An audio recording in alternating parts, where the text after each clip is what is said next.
So the second fold I showed you was one where the two layers of beta sheets had their individual strands aligned. Again, you will occasionally hear me making the mistakes because it's a difficult distinction to make. The complete layer is a beta sheet. Each individual component of the amino acid backbone is a beta strand. An individual beta strand is not stable. It's just when you have multiple strands adjacent to each other that they form a stable sheet. That second fold is very common in immunoglobulins in your immune system. And here is an example of an X-ray structure where you have 4 of them. Those beta sandwich folds, as we call them, tend to occur in the outer parts of antibodies, up here.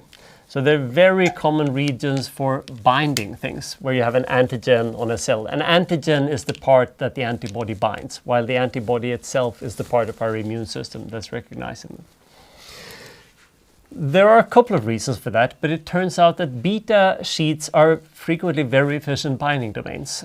If you're, on the one hand, we have all these potentially unpaired hydrogen bonds along the last strand in each sheet, right? But then you also have, after all the strands in one sheet, all the loops connecting them. This typically creates a very nice small cavity or something where you can either bind a compound or having this cavity itself with the loops evolve to bind a particular other protein. So it's no coincidence that these are very common in your immune system.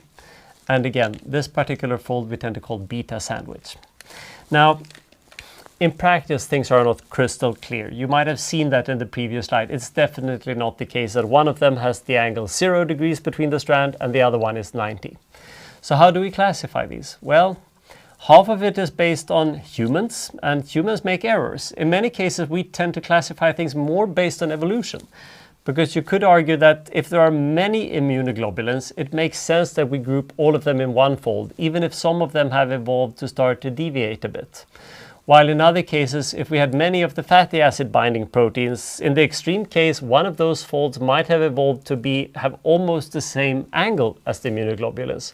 But it still makes sense to group them evolutionary where they came from. And that's why you occasionally will see these things quite close to each other.